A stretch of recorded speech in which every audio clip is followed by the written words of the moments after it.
You may have noticed when you go in to edit your Google My Business or your Google Business profile, there's this little thing called profile strength.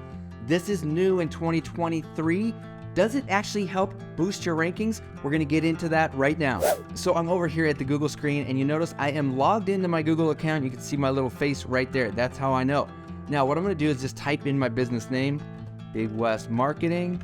I'm gonna search for that. And now this is how you make edits to your Google business account in 2023. The dashboard is gone, the app is gone. You have to do it from the search screen. A little confusing, but this is how you do it. Now, like I was showing you before, there's this little thing that says profile strength.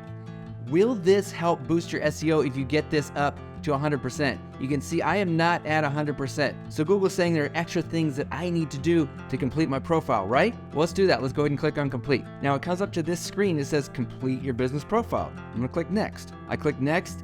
It says you can add more later, okay? Now I click go to profile.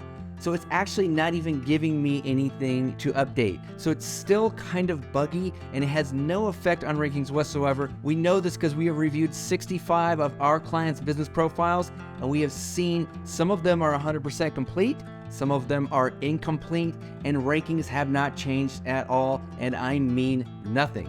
So this is something that Google wants you to do to fill it out more completely, but like I said, it has nothing to do with rankings. It will not boost your rankings. So what do? How do we boost rankings? So what I've done is I've created this free cheat sheet. It's a PDF that you can download by clicking on the link in the description. It has all the major ranking factors that we use to help rank our clients on Google My Business, now known as the Google Business Profile. You'll see all the different factors here, plus a little play button next to each one. So if you want to go in depth, then you can click on that and it'll give you step-by-step instructions, plus it'll have some examples. And of course, I'm always available for questions. Just put the questions down in the comments below and I will get back to you. Make sure you subscribe to my channel, like this video if this is good information. And of course, my name is Joe Burnich with BigWestAcademy.com, and I will see you in the next video.